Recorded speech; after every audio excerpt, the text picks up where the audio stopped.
Fatigue, brain fog, and mood swings, these are all signs of low estrogen, but there are more symptoms that you may not know about. Let's talk about it. Today I'm sharing 10 signs your estrogen may be low and how we can fix it.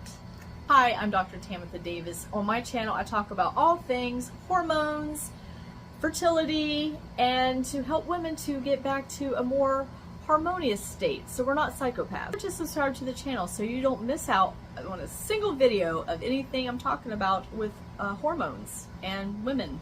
Jump into 10 signs that you may not be aware of low estrogen. One is irregular periods.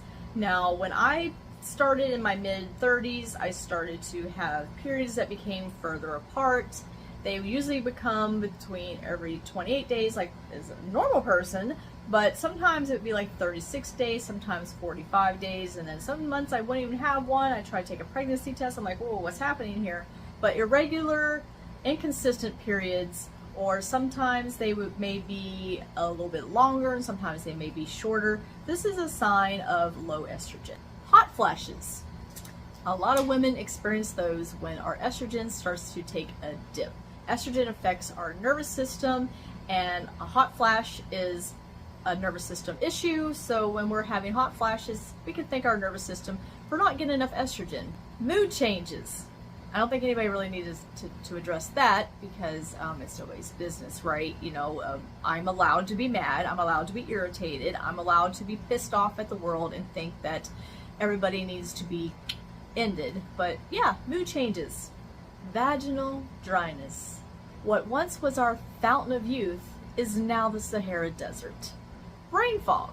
You walk into a room and you completely forget what you were going in there for. Like, what was I saying? Completely check out mentally. What? And then that right there, low estrogen. Thinning hair.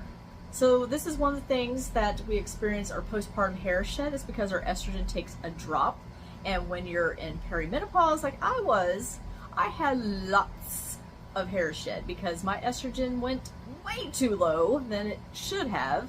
But my hair is regrowing back. I have all this extra little hair regrowth, and thank you, Jesus.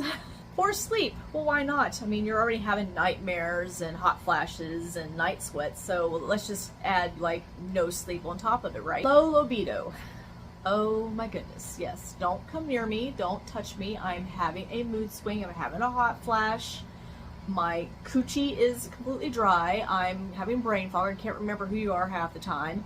And is my period coming? Is it not coming? You know, and I'm not sleeping. So yeah, low libido, no desire to have anything being touched.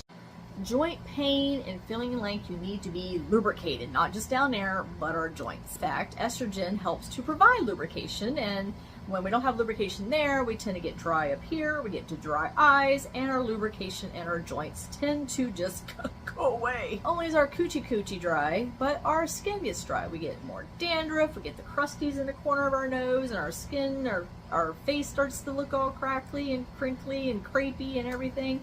We get the little gobbler neck, we start to lose our elasticity in all of our body parts. So yeah, fun times, let me tell you.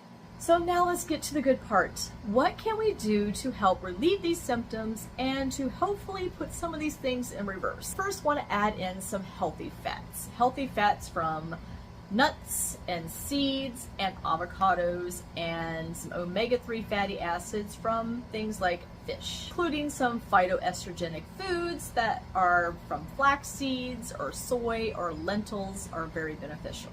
We want to do some light exercises. I've talked about in other videos that if we are going like hardcore, that actually raises our cortisol levels, and that's the opposite of what we want to do. We already got high cortisol. We don't need help raising it. So think of yoga and some stretching or going for a walk or swimming or even bicycling, but don't overdo it. Doing a lot of stress management to help keep our cortisol levels down is very beneficial. I like to do meditation or gardening or reading a book, walking outside barefoot in the grass, but find something that you find therapeutic for you. Going for a massage. I go once a month and I get a massage. Drinking herbal teas such as chamomile, taking lemon balm, adaptogenic herbs like ashwagandha, some other hormone balancing herbs like maca or shatavari berry or chasteberry, dong quai, motherwort to help out with any hot flashes, black cohosh for hot flashes, and making sure we're eating a clean diet. I switched over to a predominantly plant-based diet to help with inflammation in my body and to help balance out my hormones, cleaning out my liver with milk thistle, dandelion root, and taking anti-inflammatory herbs such as turmeric and ginger. Which of these symptoms have you guys noticed? And what have you done that would help you to relieve some of these symptoms and put it into reverse? I'm just curious. And if this is a type of content that you guys enjoy watching, please consider subscribing to the channel, and I'll see you guys in my next video where I will show you my daily routine for balancing out my hormones naturally.